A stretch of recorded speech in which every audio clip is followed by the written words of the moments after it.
મારા દીકરાએ મને ફોન કરીને કહ્યું કે માં, તું દાદી બનવાની છે, જલ્દી અહીં આવી જા. હું કંઈ વિચાર્યા વગર શહેરમાં આવી ગઈ. બાળક આવ્યા પછી વહુએ તેના નામકરણના પ્રસંગે બધા મહેમાનોની સામે મારું અપમાન કર્યું. મેં ચૂપચાપ બાળકના કારણે સહન કરી લીધું. પછી ગામની જમીન અને ખેતી વેચાવીને અમને ઘરમાંથી બહાર કાઢી મૂક્યા અને કહ્યું કે જાઓ ભીખ માગો. ત્યારે મેં પણ વહુને એવો નાચ નચાવ્યો કે તે જિંદગીભર યાદ રાખશે. આજે શૈલાજીજીના ઘરમાં ખુશીનો માહોલ છવાઈ ગયો હતો. તેમની નાનકડી પોતરી સાયરા પૂરા 1.25 મહિનાની થઈ ગઈ હતી અને તેની મીઠી હાસ્યની ગુણથી આખું ઘર ઝગમગી ઉઠ્યું હતું. શૈલજાજીની આંખોમાં એક અનોખી ચમક હતી અને મનમાં અપાર સંતોષ, કારણ કે આ પોતરી તેમના જીવનનું સૌથી મોટું સુખ હતી. તેમના પગને તો જાણે જમીનનો સ્પર્શ પણ મહેસૂસ નહોતો થઈ રહ્યો. ખુશીના માર્યા તેઓ દરેક પગલે હવામાં તરી રહ્યા હતા. માનવ અને શુભાંગીએ પોતાની દીકરીના નામકરણ ઉત્સવ અને તેની પહેલી જાહેર ઝલક માટે પરિવાર, ઓળખીતા પાળખીતા અને ઓફિસના સહકર્મીઓને એક ભવ્ય પાર્ટીમાં બોલાવ્યા હતા. આખું ઘર ફૂલોની સુગંધથી અને મીઠાઈઓની ખુશ્બુથી મહેકી રહ્યું હતું અને ચારે તરફ ઠહાકાઓની ગુંજ, મહેમાનોની વાતો અને એક ખુશનુમા ઉત્સાહ છવાયેલો હતો. શૈલજાજી મહેમાનોને આગતા સ્વાગતામાં કોઈ કસર છોડવા માગતા નહોતા. તેથી શૈલજાજી સતત મહેમાનોની સેવા ચાકરીમાં વ્યસ્ત હતા. રસોડામાંથી ગરમા ગરમ કોફીની ટ્રે લઈને તેઓ આવજા કરી રહ્યા હતા. હસતા ચહેરે દરેક મહેમાનને તેમની પસંદગી મુજબ નાસ્તો આપી રહ્યા હતા, કારણ કે તેમની નજરમાં આ ફક્ત એક કાર્યક્રમ નહોતો, પરંતુ પરિવારની એકતા અને પ્રેમ બંધનનો તહેવાર હતો. આ દરમિયાન ફર્શ પર ઢોળાયેલા પાણીને કારણે શૈલજાજીના પગ અચાનક લપસી ગયો અને તેઓ પોતાનું સંતુલન ગુમાવી બેઠા. તે જ પળે એક જોરદાર અવાજ આવ્યો. શુભાંગીએ તેમને સેન્ડલ પહેરવા માટે આપી હતી. તે વચ્ચેથી તૂટી ગઈ. શૈલજાજી પોતાને સંભાળે તે પહેલાં જ હાથમાંથી કોફીની ટ્રે છૂટીને ફર્શ પર પડી ગઈ. ગરમ કોફીના છાંટા તેમના પગ અને કપડાં પર ઉછળ્યા, જેનાથી તેમને ખૂબ જ બળતરા થવા લાગી, કારણ કે તેમના હાથ અને પગ પર બળવાથી ફોલ્લા આવી ગયા. પરંતુ તેનાથી વધારે બળતરા આજે તેમના મનમાં થઈ. દૂર પોતાની સહેલીઓ સાથે ઊભેલી શુભાંગી આ દ્રશ્ય જોઈ રહી હતી. તે દોડીને નજીક આવી, પરંતુ પોતાની સાસુને સહારો આપવાને બદલે તેની નજર તૂટેલા સેન્ડલ પર અટકી ગઈ. તે ગુસ્સે થઈને ચીસો પાડી, માં, આખરે તમે આટલા બેજવાબદાર કેવી રીતે હોઈ શકો? તમારું ધ્યાન ક્યાં હોય છે? શુભાંગીના આ તીક્ષ્ણ શબ્દોએ જાણે શૈલજાજીના પ્રાણ પર ચૂકવી દીધા હોય. તેઓ સંપૂર્ણપણે સૂન થઈ ગયા અને લાચારી ભરી નજરે તેની તરફ જોઈ રહ્યા. તેમના હોઠ સુધી આવેલા શબ્દો ગળામાં જ અટકી ગયા. શૈલજાજી પોતાની આંખોના આંસુ છુપાવવાનો પ્રયત્ન કરી રહ્યા હતા, પરંતુ શુભાંગી અટકી નહીં. તે વધુ ચીડાઈને બોલી, અરે, આમ મૂર્તિ બનીને શું જોઈ રહ્યા છો મારી તરફ? મેં મારી આટલી મોંઘી સેન્ડલ તમને પહેરવા માટે આપી હતી, જેથી તમે મહેમાનોની સામે થોડાક સારા દેખાવ, અને તમે તે પણ તોડી નાખી. આ સેન્ડલ મારા પિયરથી આવી હતી. ખબર છે કેટલી મોંઘી છે? તમને તેની કિંમત શું સમજાય? સાચું કહું તો તમને આ મોંઘી વસ્તુઓ સાચવવાની આદત જ નથી. તમે તમારી તે જ જૂની ઘસાયેલી ચંપલો પહેરતા રહો. શુભાંગીના આ કડવા શબ્દો શૈલજાજીના કાળજામાં કોઈ તીક્ષ્ણ છરીની જેમ આરપાર થઈ ગયા. એક અજાણ્યા અપરાધ ભાવથી તેમના આખા શરીરમાં કંપારી છૂટી ગઈ. ગળું રૂંધાઈ જવાના કારણે તેમણે દયનીય સ્વરમાં કહ્યું, ના વહુ, મારો કોઈ દોષ નહોતો. હું તો બસ મહેમાનોની સેવા માટે કોફી લાવી રહી હતી. ફર્શ પર ઢોળાયેલા પાણી પર મારું ધ્યાન જ ન ગયું. પરંતુ શુભાંગીના માથા પર તો ગુસ્સો અને અહંકાર સવાર હતા. તે કંઈ પણ સાંભળવા કે સમજવાની સ્થિતિમાં નહોતી. તે વધુ ભડકીને બોલી, ના, ભૂલ મારી જ છે. મેં જ તમને આટલી સારી સેન્ડલ પહેરવા આપી. તમે જ બતાવી દીધું કે તમે આ કિંમત અને ક્લાસના લાયક નથી. તેટલામાં દીકરો માનવ પણ આગળ આવ્યો. શૈલજાજીને લાગ્યું કે કદાચ દીકરો તેમનો પક્ષ લેશે, પરંતુ તેણે પણ માત્ર જોતા કઠોર અવાજમાં કહ્યું, માં, આટલી મોંઘી સેન્ડલ પહેરી હતી તો થોડી તો સાવધાનીથી આંખ ખોલીને ચાલવું જોઈતું હતું ને? હવે જુઓ, શુભાંગીની ફેવરિટ સેન્ડલ પૂરી રીતે તૂટી ગઈ છે. હોલમાં સન્નાટો છવાઈ ગયો. બધા મહેમાનોની નજર અપરાધીની જેમ ઊભેલી શૈલજાજી પર ટકી ગઈ. ઘરના તે ભરેલા માહોલમાં જાણે તેમના અપમાનનું કોઈ ક્રૂર નાટક રચાયું હોય. દીકરા અને વહુના તે કઠોર શબ્દોએ શૈલજાજીના મનને ખરેખર છીનભીન કરી દીધું. તેમની આંખોમાંથી આંસુઓની અવિરત ધારા વહેવા લાગી, પરંતુ તેમણે પલટીને એક શબ્દ પણ ન કહ્યું. તેઓ પૂરી શાંતિ સાથે પોતાની ગરિમા સમેટીને ધીમે ધીમે પોતાના રૂમ તરફ વધી ગયા. અંદર જઈને તેમણે દરવાજો બંધ કરી લીધો અને પોતાની નિઃશબ્દ પીડા સાથે એકલા બેસી રહ્યા. હથેળીઓ પર કોફીથી થયેલી બળતરા તો પણ સહન થઈ રહી હતી, પરંતુ આત્મા પર જે ઘા લાગ્યા હતા તે અસહ્ય હતા. સંતાન અને વહુના તે કડવા બોલ કોઈ ઝેરની જેમ કાળજામાં ઉતરી રહ્યા હતા. તેઓ સૂન થઈને બારીની બહાર તાકવા લાગ્યા. લગભગ 60 દિવસ વીતી ગયા તેમને આ ઘરની અંદર પગ મૂક્યાને. આ વીતેલા અઠવાડિયામાં તેમણે વહેલી સવારના પહેલા કિરણથી લઈને રાતના સન્નાટા સુધી પોતાના ઘસાયેલા ઘૂંટણની પીડા અને શરીરના દુખાવાને કિનારે રાખીને એક પડછાયાની જેમ આ પરિવારને સાચવ્યું હતું. વહુની દરેક નાની જીદ અને દીકરાની સગવડને તેમણે પોતાની તકલીફોથી ઉપર રાખી, ફક્ત એટલા માટે કે ઘરની શાંતિ ભંગ ન થાય. પરંતુ અફસોસ, તેમની તે બેમિસાલ સેવા કોઈની નજરમાં ન આવી. આજે માત્ર એક સેન્ડલ તૂટવાથી વર્ષોની કમાયેલી ઇજ્જત પળવારમાં માટીમાં મળી ગઈ. તેમનો આત્મસન્માન હવે પૂરી રીતે તૂટીને વિખરાઈ ચૂક્યો હતો. તેઓ તે ઘડીને વારંવાર ધિક્કારી રહ્યા હતા, જ્યારે પોતાનાઓ સાથે રહેવાની ચાહમાં તેઓ મોટા ઉત્સાહથી આ દહેલીજ પર આવ્યા હતા. તેમને લાગ્યું હતું કે જીવનની સાંજ હવે પરિવારના અંજવાળામાં કપાશે, પરંતુ આજે મહેસૂસ થઈ રહ્યું હતું કે તેમનો બધો સ્નેહ અને ત્યાગ નિષ્ફળ ગયો. તે એકાંત રૂમમાં આંસુઓથી ધૂંધળી થતી આંખો સાથે તેઓ ફક્ત એ જ મંથન કરી રહ્યા હતા. શું પોતાનાઓના લગાવનો અંત આ જ છે? શું ઢળતી ઉંમરનું મૂલ્ય માત્ર આટલું જ રહી ગયું છે? તેમની અંદર હવે એક ભારે સન્નાટો ફેલાઈ ગયો હતો, જેમાં ઉલ્લાસની કોઈ જગ્યા નહોતી, બસ એક ઊંડા દુઃખનો આશરો હતો. હકીકત તો એ છે કે આ કિસ્સો લગભગ 9 અઠવાડિયા જૂનો છે. જ્યારે શુભાંગીની ગર્ભાવસ્થાનો અંતિમ તબક્કો ચાલી રહ્યો હતો, ભારે શરીર અને કમરનો સતત દુખાવો તેને બેહાલ કરી રહ્યો હતો. પગના સોજાને કારણે તેને હલનચલન કરવું પણ મુશ્કેલ લાગતું હતું અને ઘરની નાની નાની જવાબદારીઓ પણ કોઈ પહાડ જેવી મહેસૂસ થતી હતી. તે દિવસે સવારે માનવ ઓફિસની કોઈ જરૂરી મીટિંગ માટે ઉતાવળમાં તૈયાર થઈ રહ્યો હતો. અરીસાની સામે ઊભો રહીને તે ક્યારેક શર્ટના બટન લગાવતો તો ક્યારેક પોતાની ટાઈની ગાંઠને વ્યવસ્થિત બેસાડવાની મહેનતમાં લાગ્યો હતો. તે જ સમયે શુભાંગી પોતાના ઉપસેલા પેટ પર હાથ ફેરવતી ધીમે ધીમે ચાલતી આવી અને નજીકના દીવાન પર આવીને થાકેલી જેવી સૂઈ ગઈ અને થાકેલા અવાજમાં બોલી, માનવ, મારે તારી સાથે એક જરૂરી વિષય પર વાત કરવી છે. માનવે તેની તરફ જોયા વગર ટાઈની છેલ્લી ગાંઠ બાંધતા કહ્યું, બોલને, શું વાત કરવી છે? શુભાંગીએ મોં ઉદાસ કરીને અને થોડા ફરિયાદ સ્વરમાં કહ્યું, માનવ, તું મારી હાલત જોઈ રહ્યો છે ને? મારાથી હવે ઘરનું કામ કરવું શક્ય નથી. કપડાં, વાસણ, ઝાડુ, પોતું બધું જ મને પહાડ જેવું લાગી રહ્યું છે. હું વિચારી રહી હતી કે જ્યાં સુધી આવી અવસ્થા છે ત્યાં સુધી દિવસભર મદદ માટે કોઈ કામવાળી રાખી લેવાય તો સારું રહેશે. મને થોડોક આરામ તો મળશે. અને હવે મારી ડિલિવરીની તારીખ પણ નજીક આવી ગઈ છે. બાળક આવ્યા પછી તો એમ પણ કામવાળી બાઈની જરૂર વધારે મહેસૂસ થશે. આટલું સાંભળતા જ માનવના કપાળ પર ચિંતાની રેખાઓ આવી ગઈ. તે ફરીને તેની તરફ જોતા બોલ્યો, અરે શુભાંગી, કામવાળી રાખવાનો મતલબ કેટલો ખર્ચ થશે? વિચાર્યું છે તે? સવાર સાંજ કામ માટે રાખી તો પગાર કેટલો આપવો પડશે? મારો આટલો ઓછો પગાર, તેમાં રજાઓ, તારી દવાઓ, ડૉક્ટરની વિઝિટ્સ અને ઉપરથી ઘર ખર્ચ. તને માત્ર પોતાના આરામની ચિંતા છે, મારા ખિસ્સાની બિલકુલ નહીં. શુભાંગીનો ચહેરો લાલ થઈ ગયો. તે ગુસ્સામાં ઉઠતા બોલી, તો પછી હું શું કરું? કામ કરીને મરી જાઉં? શું તને મારી તકલીફ નથી દેખાતી?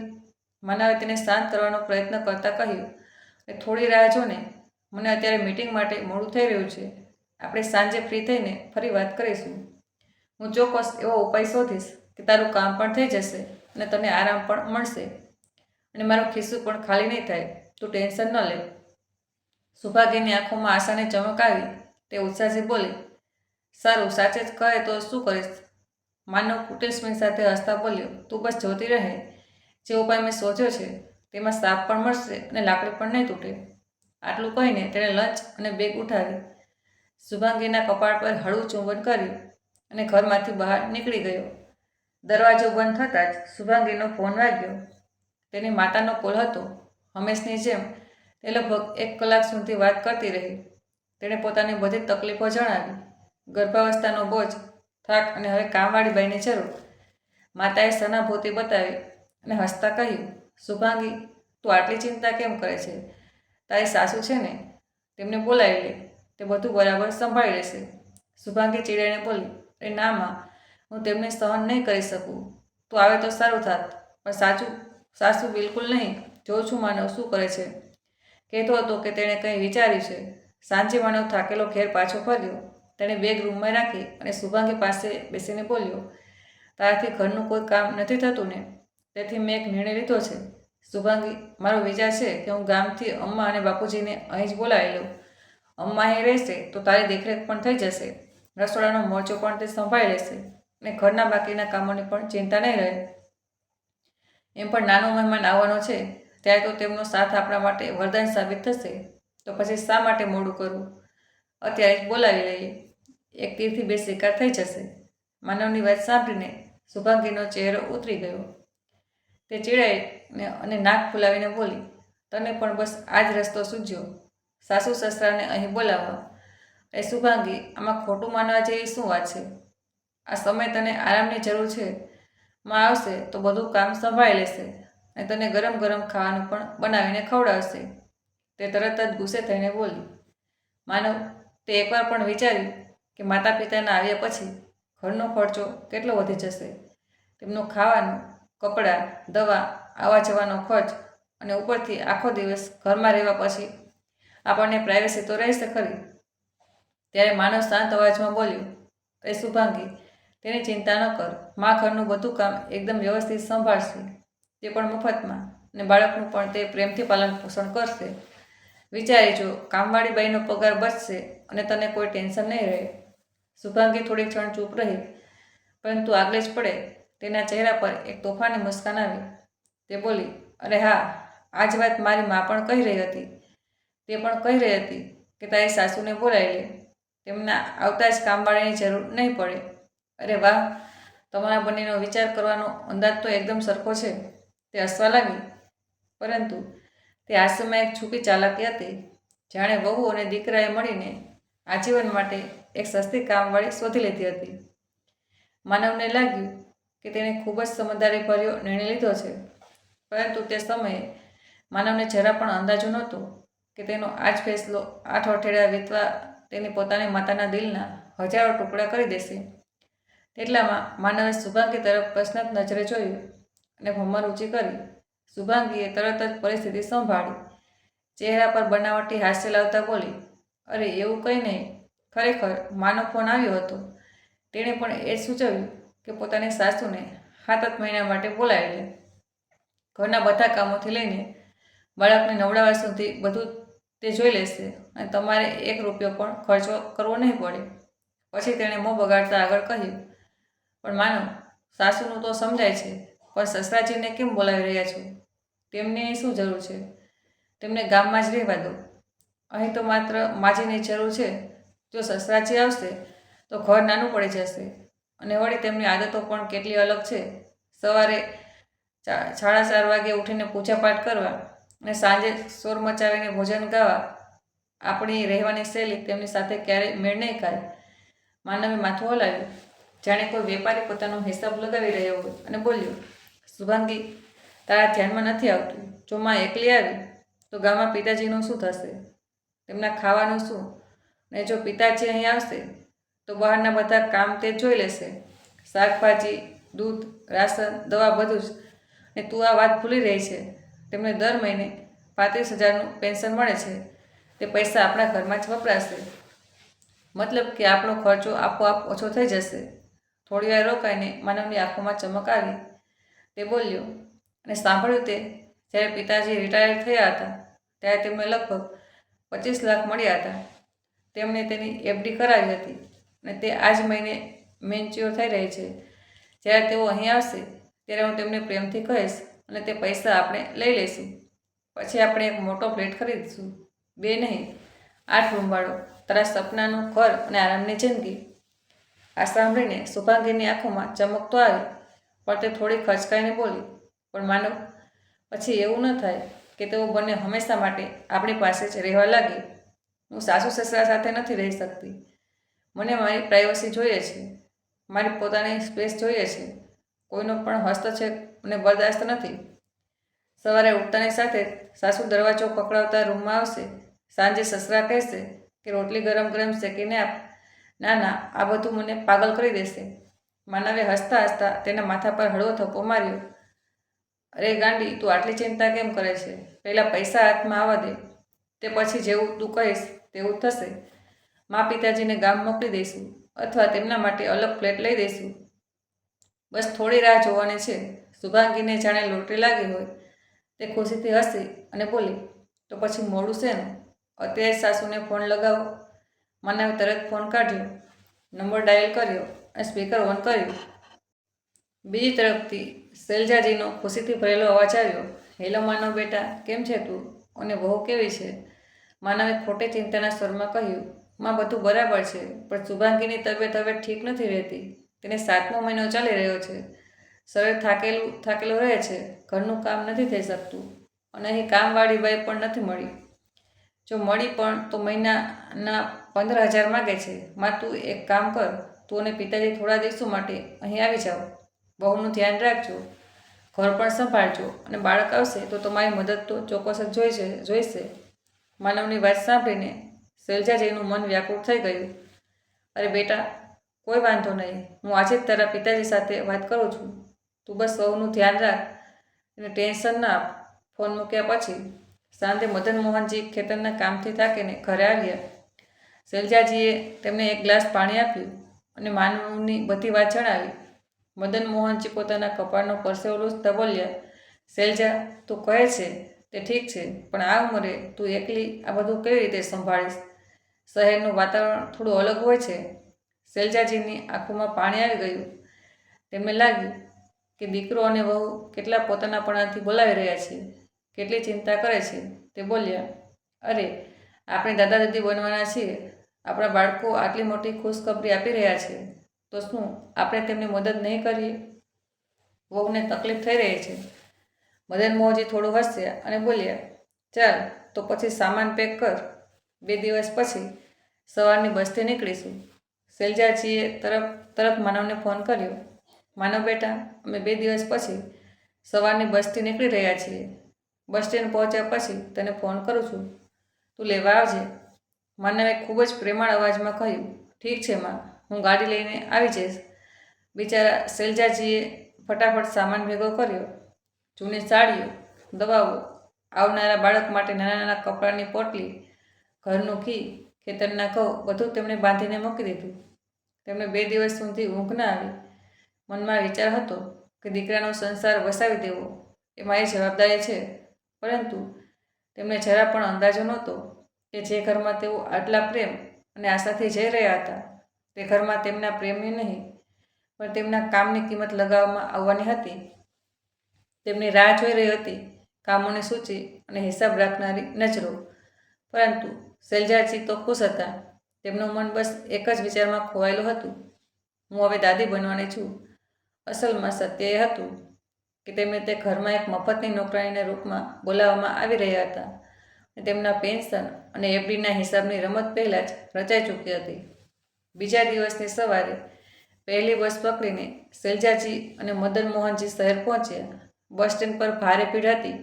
તડકાની ગરમી લાગી રહી હતી, પણ શૈલજાજીની આંખો તો બસ પોતાના દીકરાને શોધી રહી હતી. દૂરથી માનવ હાથ હલાવતો દેખાયો. તેના ચહેરા પર મુસ્કાન હતી, પણ આંખોમાં એક ઉતાવળ હતી. કારમાં બેસતા જ તે બોલ્યો, માં, કાલથી શુભાંગીને ઉલટીઓ થઈ રહી છે. મેં જેમ તેમ દાળ ભાત બનાવ્યા, પણ હવે તું આવી ગઈ છે ને, તો રસોડું, સાફ સફાઈ, કપડાં ધોવા બધું તું જ જોજે. શૈલજાજીએ થાકેલા પગ મજબૂતીથી પકડ્યા અને હસીને બોલ્યા, માનવ બેટા, તું ચિંતા ન કર, હવે હું આવી ગઈ છું ને. તેમને લાગ્યું કે દીકરો કેટલા પોતાનાપણાથી બોલી રહ્યો છે, જાણે ઘરની બધી જવાબદારી તેમના હાથમાં સોંપી રહ્યો હોય. ઘર પહોંચતા જ તેમણે પોતાની બેગ ખોલી. ગામથી લાવેલી શાકભાજી, ઘીનો ડબ્બો, ઘઉં બહાર કાઢ્યા અને બેઠા વગર સીધા રસોડામાં ચાલી ગયા. મદન મોહનજી તેમને રોકતા બોલ્યા, શૈલજા, પહેલાં ચા તો પી લે. પણ તેઓ હસતા હસતા બોલ્યા, વહુ ભૂખી હશે, એટલે તેના માટે ફળ કાપી દઉં છું. સાંજ સુધીમાં ઘર ચોખ્ખું થઈ ગયું. વાસણ માંજ્યા, પોતું લગાવ્યું, શુભાંગીને ગરમ દૂધ પીવા માટે આપ્યું. રાતે જ્યારે બધા સૂઈ ગયા ત્યારે શૈલજાજીએ પોતાના સાંજેલા ઘૂંટણ પર ગરમ પાણીની થેલી રાખી અને આંખોના પાણી ધીમેથી લૂછી લીધા. દિવસભરના થાકથી શરીર તૂટી રહ્યું હતું, પણ મન ખુશીથી ભરેલું હતું. દીકરા પાસે છે એ જ મોટો સંતોષ હતો. બીજા દિવસથી તેમની દિનચર્યા શરૂ થઈ.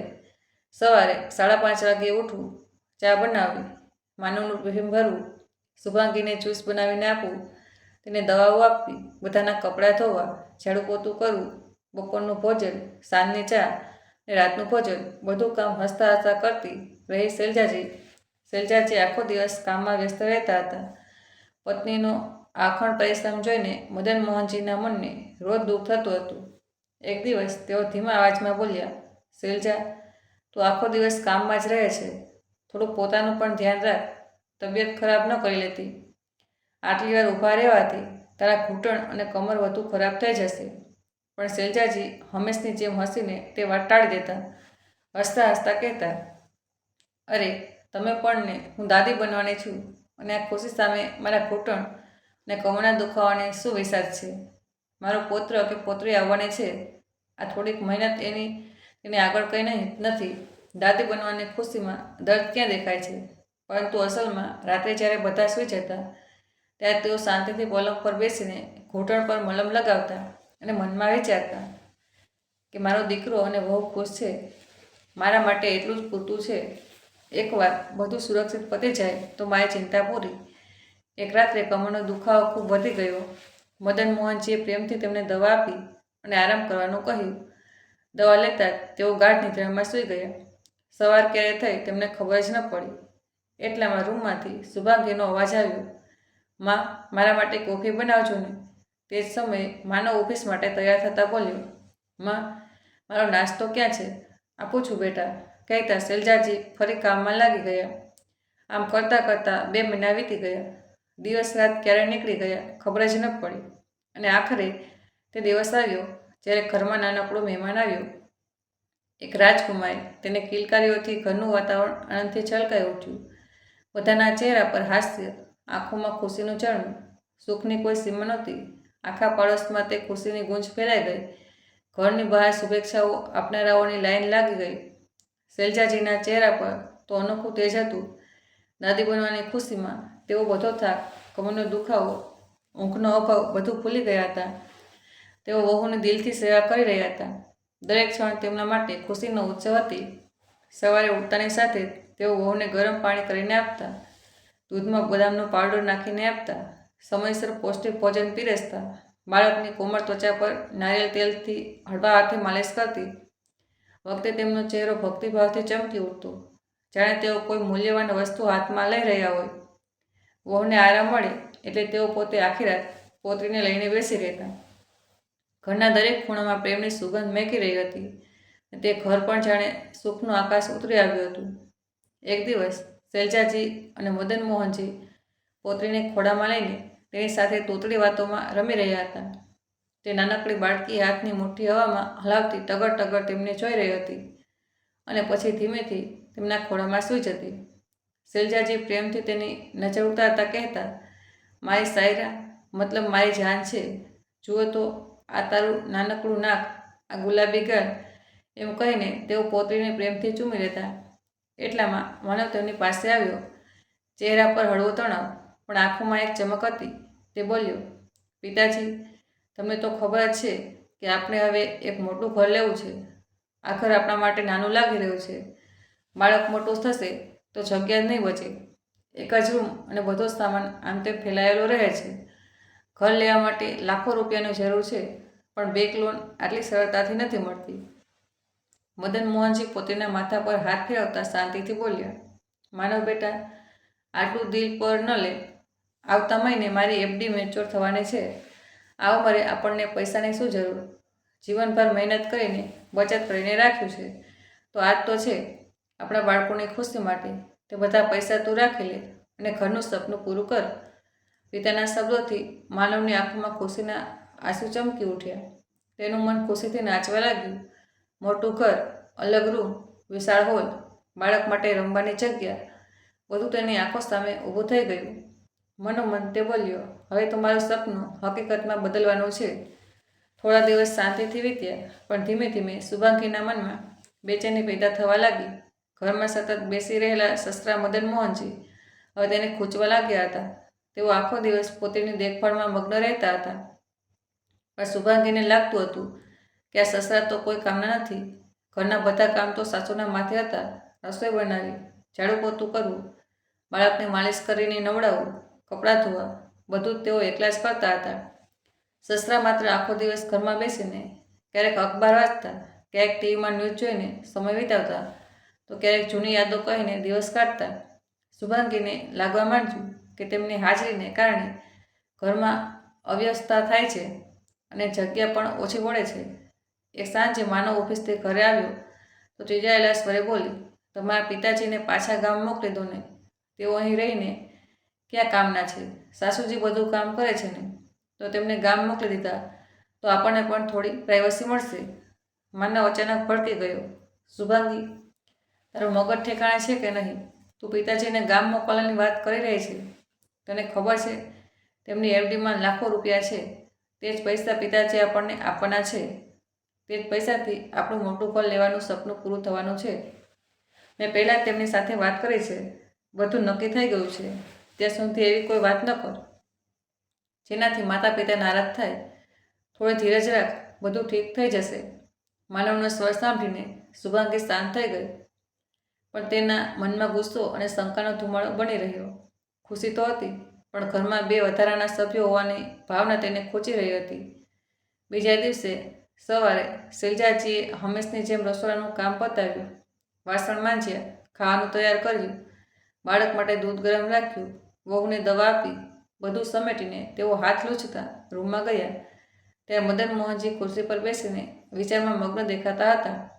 ચહેરા પર ગંભીર ભાવ હતા, નજર શૂન્યમાં ખોવાયેલી હતી, જાણે જૂની યાદોના ધૂંધળો પડદો તેમના મનમાં ખુલી રહ્યો હોય. શૈલજાજીએ હસતા હસતા પૂછ્યું, અરે શું થયું? આટલા શું વિચારોમાં ખોવાયેલા છો? મને નહીં કહો, પહેલાં આ ચા પીવો. મદન મોહનજીએ ઊંડો શ્વાસ લીધો અને શાંતિથી બોલ્યા, શૈલજા, માણસને ઘણા સમયથી મોટું ઘર લેવાની ઈચ્છા છે. સાચું કહું તો તેની વાત ખોટી નથી. આ ઘર હવે ખરેખર નાનું લાગવા માંડ્યું છે. કાલે આપણી સાયરા મોટી થશે, ઘરમાં સામાન વધશે તો જગ્યા ક્યાં બચશે? હું હવે રિટાયર્ડ થઈ ગયો છું. આપણને બંનેને પેન્શન પૂરતું છે. આ ઉપરાંત ગામમાં ખેતી છે, ત્યાંથી થોડી ઘણી કમાણી પણ થાય છે. પણ સાચું કહું તો હવે ગામમાં એકલા રહેવાનું મન નથી થતું. વૃદ્ધાવસ્થામાં આપણને દીકરાઓનો સહારો જોઈએ જ છે. બીમારી નબળાઈમાં કોણ જોશે આપણને? તેમાં હવે આપણી સાયરા પણ આવી ગઈ છે. તેથી મેં નક્કી કર્યું છે કે ગામનું જૂનું ઘર અને ખેતી વેચી દઈશું. જૂનું ઘર સંભાળવું ભારે પડી રહ્યું છે. તેમાં મારા એફડીના પૈસા મળી ગયા તો બંને મળીને એટલી રકમ થઈ જશે કે આ શહેરમાં એક મોટું ઘર લઈ શકાશે. ફ્લેટ નહીં, કોઈ સ્વતંત્ર ઘર જ્યાં બગીચો હશે, છત હશે, બધા સાથે રહીશું, કોઈ પણ અલગ નહીં, દૂર નહીં. આ સાંભળીને શૈલજાજીના ચહેરા પર એક હળવી મુસ્કાન ખીલી, જાણે તેમનો મનનો બોજ ઉતરી ગયો હોય. આંખોમાં ખુશીની ચમક આવી. તે બોલ્યા, તમે એકદમ સાચું કહો છો. આ નાનકડી રમકડા જેવી પોતરીને છોડીને જવાનું મન જ નથી થતું. એમ કહીને તેઓ પાસે રાખેલા પાણા તરફ ગયા, જ્યાં નાનકડી સાયરા નિર્દોષતાથી હસી રહી હતી, અને તે મુસ્કાનમાં જ શૈલજાજીના જીવનનો સંપૂર્ણ અર્થ છુપાયેલો હતો. પારણામાં નાનકડી સાયરા ગાઢ નિદ્રામાં સૂતેલી હતી. તેના શ્વાસની ધીમી લયબંધ અવાજ આવી રહી હતી. તેની નાનકડી મુઠ્ઠી જોરથી બંધ હતી. શૈલજાજીએ ભીની આંખોથી તેનો હાથ ધીમેથી પોતાના હાથમાં લીધો અને ધીમા અવાજમાં બોલ્યા, મારી પરી, તું તો મારી જાન છે. ક્ષણભર તેઓ રોકાયા અને પછી મદન મોહનજી તરફ ફરીને બોલ્યા, જો ગામમાં રહેવું પડત તો મારું મન કેટલું ઉદાસ થાત, પણ હવે એવું લાગી રહ્યું છે કે આપણે બધા અહીં સાથે રહીશું. મદન મોહનજીએ ધીમેથી માથું હલાવ્યું. ઠીક છે શૈલજા, હું કાલે જ ગામ નીકળું છું. એફડી માટે જરૂરી બધી ઔપચારિકતાઓ પૂરી કરી છું. બેગ જઈને કાગળો પર સહી કરું છું અને ગામનું ઘર ખેતી વેચવા માટે સરપંચને કહું છું. કોઈને કોઈ ખરીદનાર મળી જશે. આ બધા કામમાં સામાન્ય રીતે 8-10 દિવસ લાગશે. આવવા જવું, રજિસ્ટ્રેશન, બધું જ. શૈલજાજી થોડી ચિંતાથી બોલ્યા, પણ 2 અઠવાડિયા પછી સાયરાનું નામકરણ છે ને? તેના આગમનની ખુશીમાં ઘરમાં પાર્ટી છે, મહેમાનો આવશે, સજાવટ, ખાવા પીવાનું બધું નક્કી છે. મદન મોહનજી હળવું હસ્યા. અરે, આવતા 8-10 દિવસમાં તો હું બધું કામ પતાવીને પાછો આવી જઈશ. તું ચિંતા ન કર, થોડી ધીરજ રાખ. શૈલજાજીએ માથું હલાવ્યું. તેમના મનમાં માત્ર એક શાંત સંતોષ હતો. હવે આખો પરિવાર સાથે રહેશે, આ જ વાતની તો તેમને રાહ હતી. બીજા દિવસે સવારે મદન મોહનજી ગામ માટે નીકળી ગયા. માનવે તેમનો સામાન બસમાં મૂક્યો, ટિકિટ આપી અને આદરથી વિદાય આપી. ઘર પાછા ફરતા માનવ અને શુભાંગીએ એકબીજા તરફ જોયું. બંનેની આંખોમાં મોટા સપના જન્મ લેવા લાગ્યા હતા. ગામનું ઘર વેચીને અને એફડીના પૈસા મળીને હવે તેમનું જીવન બદલાવાનું હતું. બંને મોટા ઘરના સપનામાં ખોવાઈ ગયા. કંઈક કોલોનીમાં ઘર લેવું છે, માનવે પૂછ્યું. એવી જ્યાં મોટો બગીચો હોય, જીમ અને સ્વિમિંગ પુલ પણ હોય, શુભાંગીએ ઉત્સાહથી કહ્યું. તેમણે એક પછી એક વસ્તુઓ નક્કી કરવાની શરૂઆત કરી.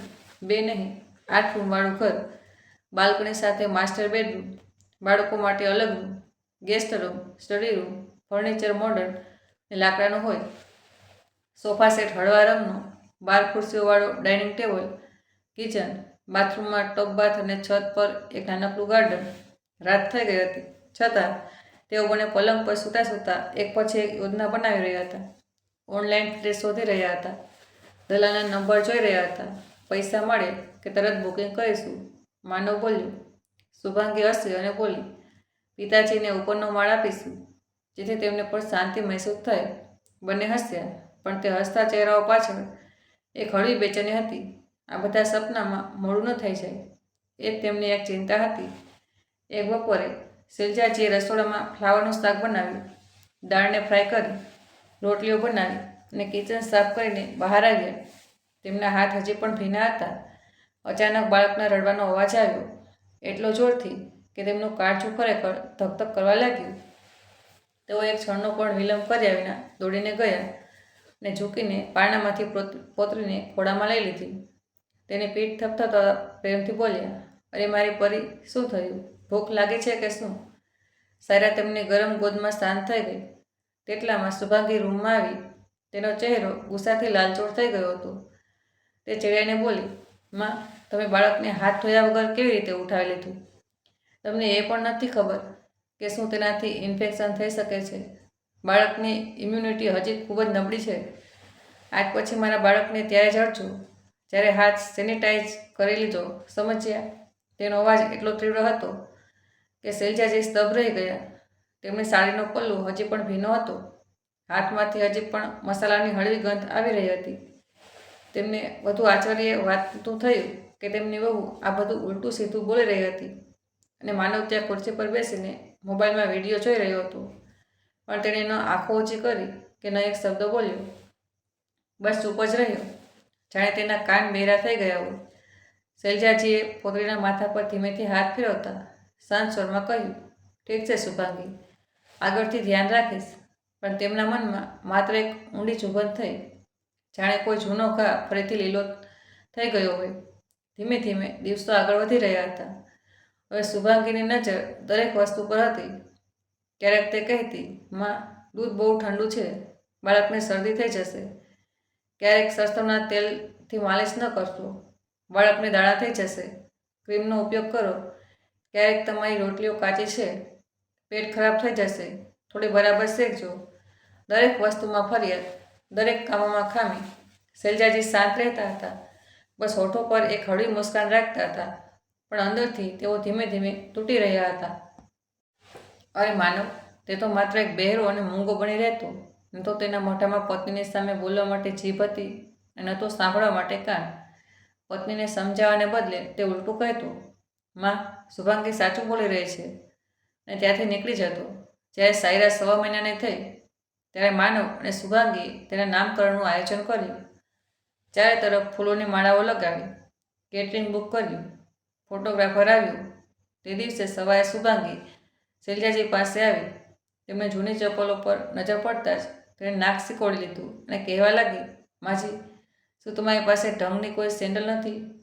આ ગામડાની ઘસાયેલી ચંપલો પહેરીને તમે સમારોહમાં આવશો, ત્યાં મોટા મોટા લોકો આવવાના છે, મારી ઓફિસના મિત્રો, માનવના ક્લાયન્ટ્સ અને અમારા ખાસ પાડોશીઓ. જો તમે આવી ચંપલો પહેરીને બધાની સામે આવશો તો આપણી શું ઇજ્જત રહી જશે? લોકો શું કહેશે કે અમે તમને બરાબર રાખતા પણ નથી. શૈલજાજી ચૂપ રહ્યા. શુભાંગી ફરી બોલી, તમે એવું કરો, આજે મારી સેન્ડલ પહેરો, પણ જરા સંભાળીને. આ સેન્ડલ મારી માએ આપી છે અને ખૂબ મોંઘી છે. ધ્યાન રાખજો, ક્યાંક ચાલતી વખતે તેના પર કેચ ન આવે કે તે તૂટી ન જાય. હું તો કહું છું કે આજે તમે વધારે આમ તેમ ચાલશો જ નહીં, કારણ કે તમે ઘણીવાર ચાલતી વખતે લથડી જાઓ છો.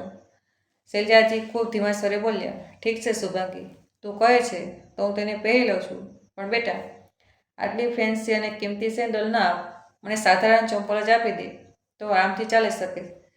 શુભાંગીએ એક કડવી મુસ્કાન આપી, પોતાની કબાટ ખોલી અને એક ચમકતી ફેન્સી અને કિંમતી સેન્ડલ કાઢી.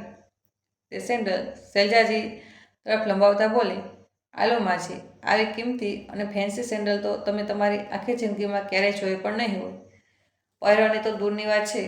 શુભાંગીની આ વાત સાંભળતા જ શૈલજાજીના મનમાં જાણે સેંકડો કાંટા ખૂંચી ગયા. તેમણે આખી ઉંમર ખસાયેલી ચંપલોમાં રહીને ઘરને સીંચ્યું, પાઈ જોડીને પોતાના લાલને ગણાવ્યો અને આજે તે જ દીકરાની પત્ની નજરમાં તેઓ આટલા નાના થઈ ગયા. તેમની આંખોમાં આંસુ ભરાઈ આવ્યા, પણ તેમણે પોતાને સંભાળ્યા અને ચહેરા પર તે જૂની ફીકી મુસ્કાન જાળવી રાખી. પણ તેમની આદત થઈ ગઈ હતી કડવી વાતો સાંભળીને પણ શાંત રહેવાની. હવે તો શૈલજાજીનું સેન્ડલ પહેરવાનું મન જ નહોતું, પણ કોઈ વિકલ્પ પણ નહોતો. પોતાને જૂની ચંપલોમાં મહેમાનોની સામે જવું એટલે વહુનું અપમાન, અને તે અપમાનનો પડછાયો દીકરા પર પણ ન પડે એટલું તો તેમને ખબર હતી. એટલા માટે તેમણે ચૂપચાપ તે સેન્ડલ પકડી અને બાથરૂમ તરફ વળી ગયા. ત્યાં આરીસાની સામે ઊભા રહીને તેમણે પોતાને જોયા.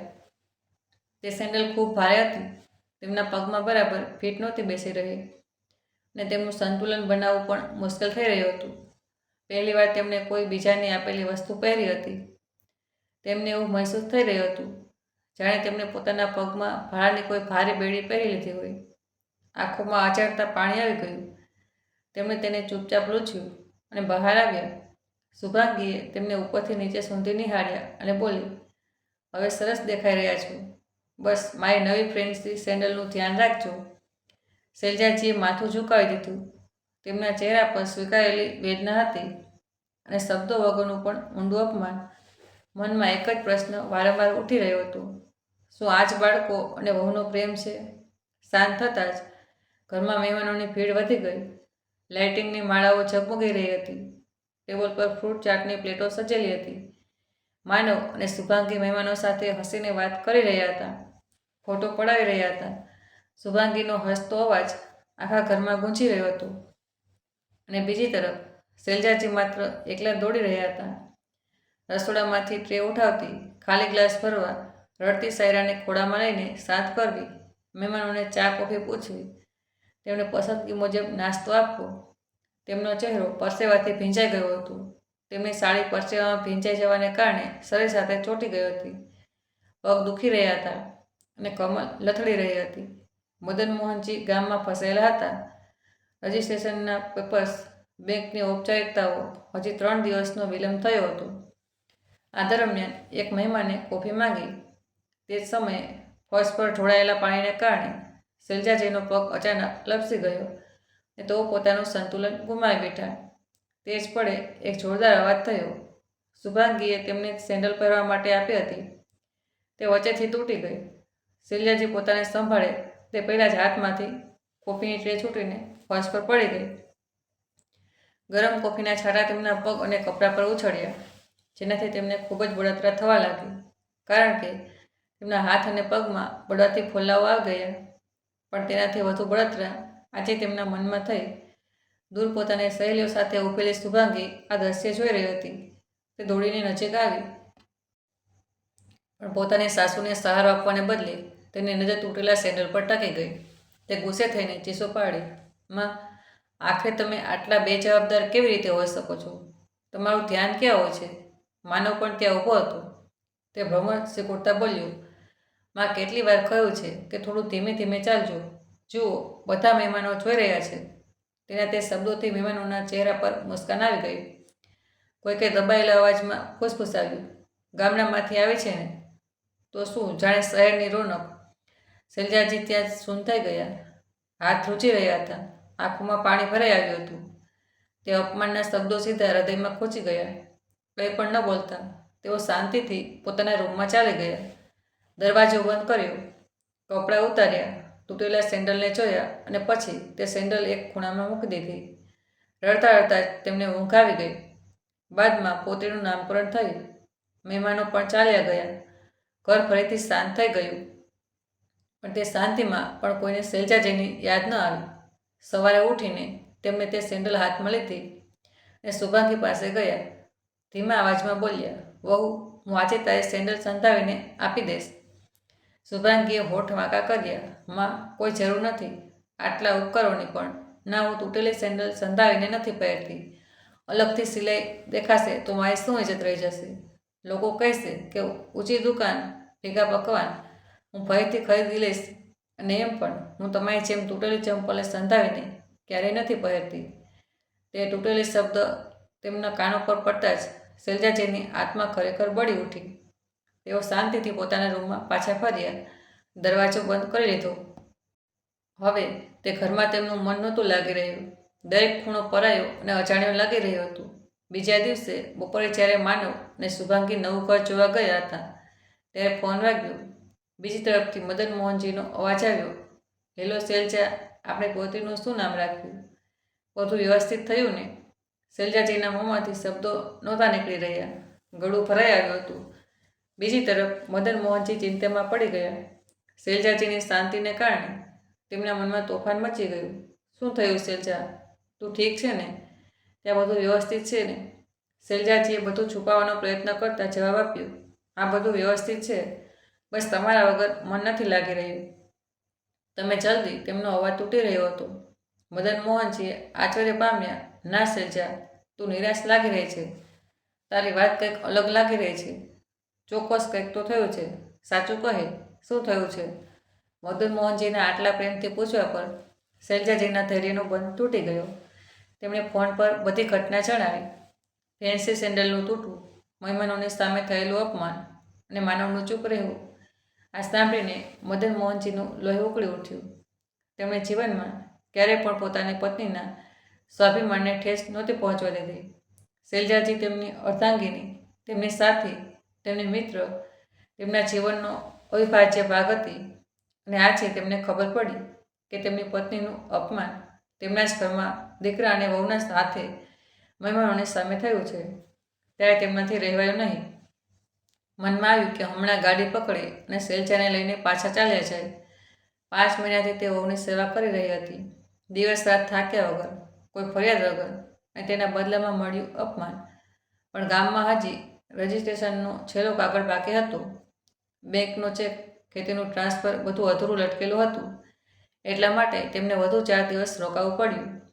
તેઓ રોજ શૈલજાને ફોન કરતા હતા, તેને સમજાવતા કહેતા, શૈલજા, બસ 4 દિવસ પછી આપણે બંને પાછા આવી જઈશું, પછી ભલે જે થાય. 3-4 દિવસ પછી શહેરની ગલીઓ સાંજની અંધારામાં ડૂબવા લાગી હતી. ત્યારે મદન મોહનજી બસમાંથી ઉતર્યા. તેમના ખંભા પર એક જૂનો ઝોલો હતો, તો હાથમાં લાલ રિબિનથી બંધાયેલી બ્રાન્ડના લોગોવાળી ચમકતી મોટી શોપિંગ બેગ હતી. ટેક્સીથી ઘરે પહોંચ્યા તો દરવાજો ખુલ્લો જ હતો. માનવ ઓફિસે ગયો હતો. નાનકડી સાયરા ગાઢ નિદ્રામાં હતી અને શુભાંગી પોતાના રૂમમાં સૂતી હતી.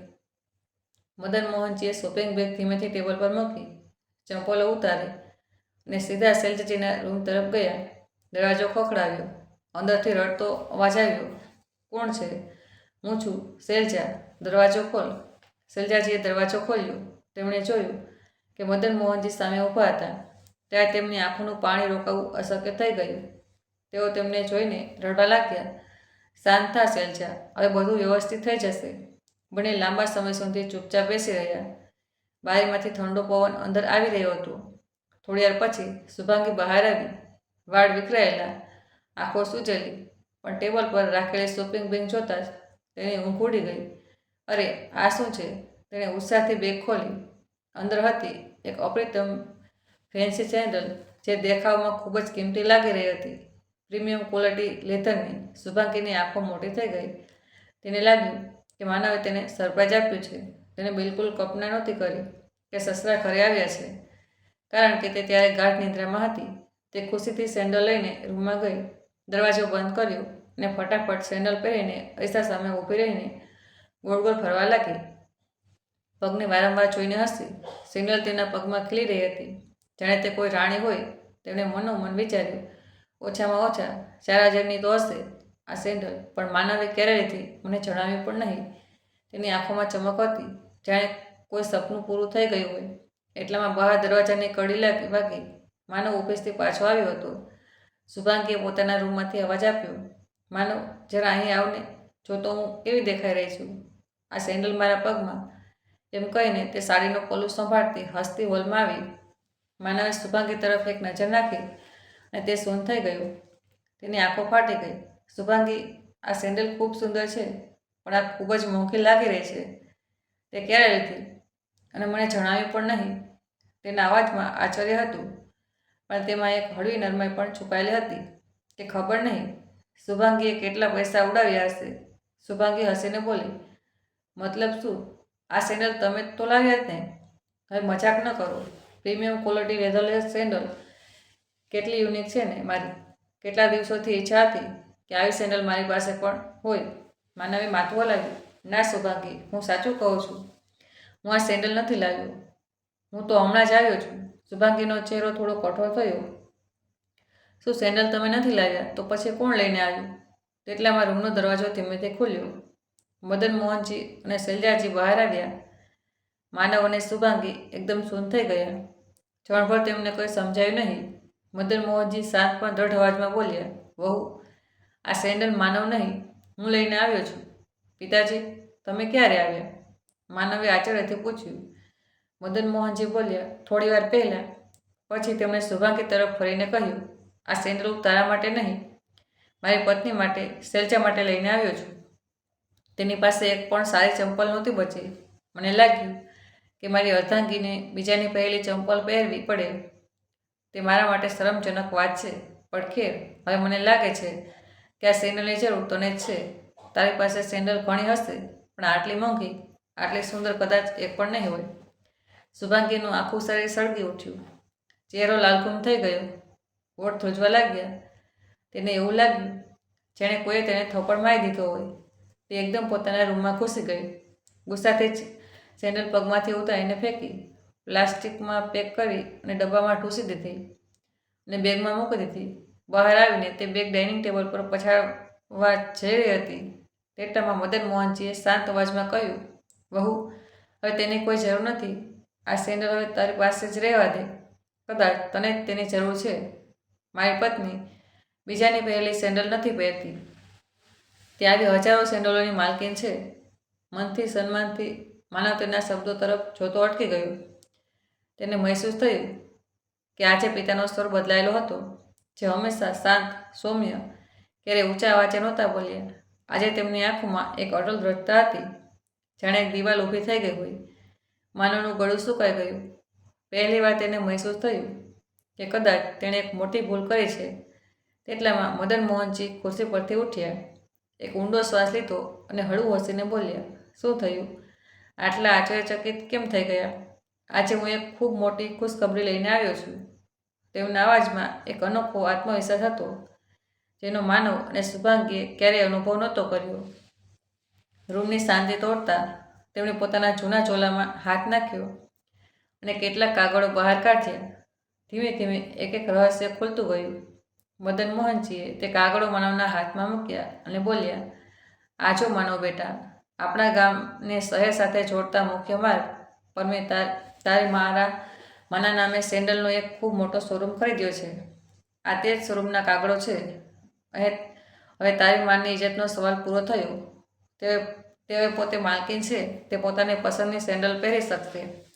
અને સૌથી મહત્ત્વની વાત એ કે હવે તે કોઈની નજરમાં નાની નહીં રહે. સસરાની વાત સાંભળીને શુભાંગીને તો સૂઝબૂઝ ખોવાઈ ગઈ. તેના શરીર પર પરસેવો છૂટી ગયો, આંખો ફાટી ગઈ અને પગ ધ્રુજવા લાગ્યા. તીવ્ર આંચકો લાગવાથી માનવ પણ ક્ષણભર માટે જડ થઈ ગયો. તેનું મોં ખુલ્લું જ રહી ગયું, જાણે તેને વીજળીનો આંચકો લાગ્યો હોય. તેણે તે કાગળો પલટીને જોયા, પણ તેની સમજમાં જ નહોતું આવી રહ્યું કે આ સપનું છે કે હકીકત.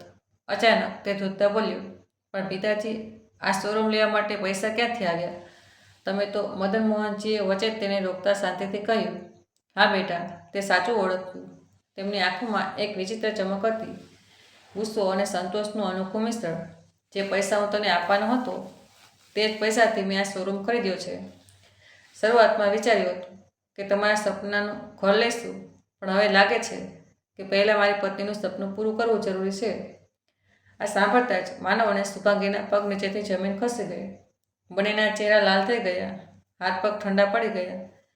માનવ ગુસ્સાથી ધ્રુજતા બોલ્યો, પણ તમે તો અમારા ઘર માટે પૈસાની વ્યવસ્થા કરવા ગયા હતા ને? તમે મને વચન આપ્યું હતું કે તે પૈસા મને આપશો, તો પછી આ બધું શું છે? તમે મને ફસાવ્યો. મદન મોહનજીનો અવાજ હવે બુલંદ થયો. હા માનવ, પણ તને વચન આપતા પહેલાં મેં મારી પત્નીને વચન આપ્યું હતું. મેં તેને વચન આપ્યું હતું કે તેનું જીવન સન્માનથી જીવાવીશ. તેનું અપમાન કરવાનો અધિકાર મેં કોઈને નથી આપ્યો. અને રહી વાત પૈસાની, તો તે પૈસા મારા છતાં મારી મહેનતની કમાણી, તેનો ઉપયોગ ક્યાં કરવો છે તે નિર્ણય લેવાની સ્વતંત્રતા મને જ છે. તેઓ આગળ બોલ્યા, વહુ, તમે ક્યારેય એવો વિચાર ન કરશો કે મારી પત્ની મોંઘી સેન્ડલ નથી પહેરી શકતી. હું સરકારી અધિકારી હતો, સારી નોકરી હતી, આજે પણ મને સારું પેન્શન મળે છે, પણ મારી પત્નીને સાદું જીવન જીવવું પસંદ હતું. તેણે ક્યારેય પોતાના માટે મોંઘી સેન્ડલ ન લીધી, કારણ કે તેના મતે પોતાના બાળકોના શિક્ષણ પર ખર્ચ કરવો વધુ મહત્વપૂર્ણ હતું. તેણે પોતાની દરેક ઈચ્છાને દબાવીને રાખી, માત્ર પોતાના બાળકો માટે. માનવની આંખોમાં પાણી આવી ગયું, પણ ગુસ્સો પણ ઉકળી રહ્યો હતો. મદન મોહનજી આગળ બોલ્યા, માનવ બેટા, અમે ક્યારેય સપનામાં પણ નહોતું વિચાર્યું કે જે બાળકો માટે અમે જીવનભર મહેનત કરી, પોતાની ઈચ્છાઓ દબાવી, તે દીકરો અમને આ દિવસ બતાવશે. અરે અમે તો અમારું ગામનું ઘર, ખેતી બધું વેચીને તમારી સાથે રહેવાનો વિચાર કરી રહ્યા હતા. ખેતી વેચી પણ દીધી હતી, પણ સદભાગ્યે ઘર વેચવાના 2 દિવસ પહેલાં તારી પત્નીનો અસલી ચહેરો અમને દેખાઈ ગયો. બધા મહેમાનોની સામે તે તારી માનું અપમાન કર્યું. તારી સેન્ડલ તૂટી તે તને દેખાયું, પણ મારી માના હાથ પગ પર ફોલા પડી ગયા તે ન દેખાયું. ઉપરથી બધા મહેમાનોની સામે ગામડાની ગમાણ તૂટેલી ચંપલ પહેરનારી કહી.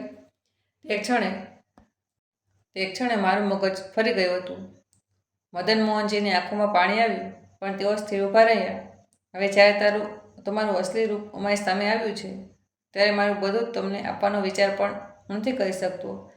તેમના કઠોર શબ્દોએ માનવ અને શુભાંગીને આશ્ચર્યચકિત કરી દીધા. બંને એકબીજાને જોવા લાગ્યા. ચહેરા પર શરમ, મનમાં અપરાધની ભાવના, પણ શબ્દો કોઈના મોંમાંથી ન નીકળ્યા. હોલમાં ભયંકર શાંતિ હતી, માત્ર ઘડિયાળની ટીક ટીક સંભળાઈ રહી હતી. ક્ષણભર પછી મદન મોહનજી હળવું હસીને બોલ્યા, બહુ, હવે તારી સાસુ મોંઘી સેન્ડલ પહેરશે.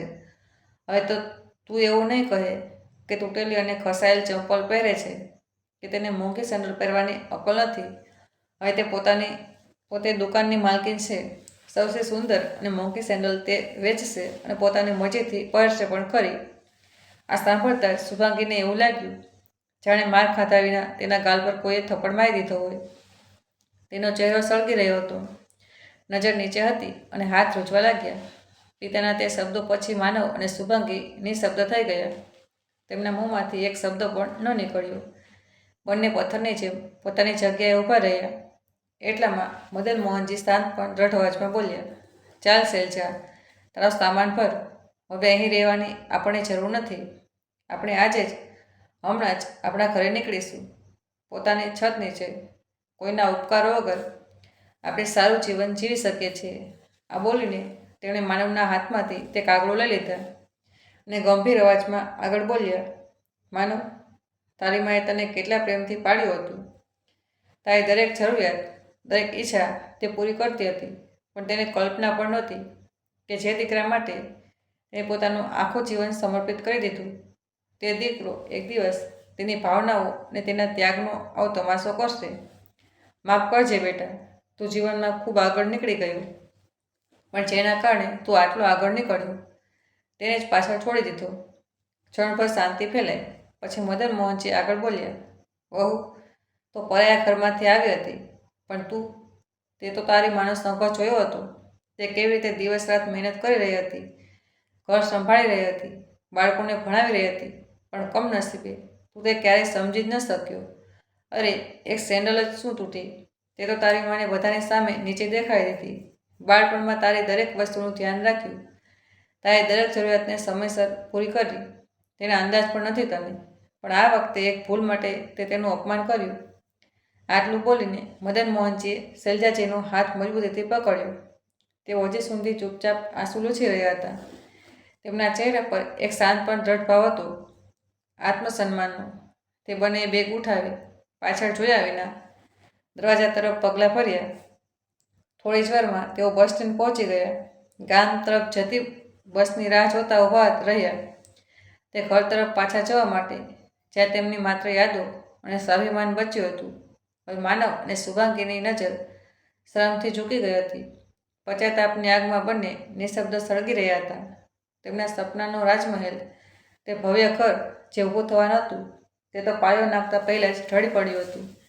મન ખાલી થઈ ગયું હતું, પણ મનની ઊંડાઈમાં એક પાઠ ભર્યો હતો, જેની કિંમત સમજવામાં મોડું થાય છે, તેને ગુમાવવા પણ વાર નથી લાગતી. બહાર સૂર્ય ડૂબી રહ્યો હતો. મદન મોહનજીનો પડછાયો ધીમે ધીમે દૂર સરકી રહ્યો હતો, તે દિશામાં જ્યાં નવી શરૂઆત અને પોતાના સન્માનનું જીવન તેમની રાહ જોઈ રહ્યું હતું. તો માતા પિતાના સન્માનને ક્યારેય ઓછું ન આંકશો. તેઓ જીવનભર આપણી ખુશી માટે પોતાની ઈચ્છાઓ, ખુશીઓ અને સપનાઓને દબાવીને રાખે છે. તેમનું અપમાન કરવાથી માત્ર સંબંધો જ નથી તૂટતા, પણ આપણું પોતાનું ભવિષ્ય પણ નષ્ટ થઈ જાય છે. અસલી ધન મકાનો કે દેખાડામાં નથી હોતું, તે હોય છે દિલથી દિલ સુધી જોડાયેલા બંધનોમાં.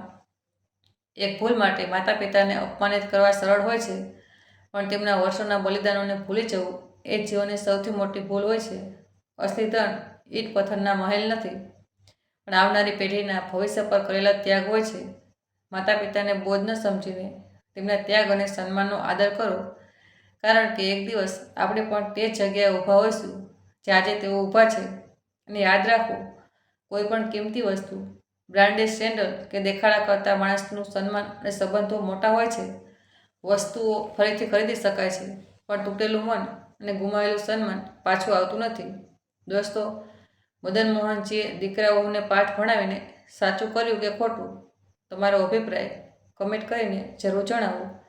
અને આ વાર્તા તમે ક્યાંથી જોઈ રહ્યા છો, તમારું અને તમારા શહેરનું નામ મને લખી મોકલો.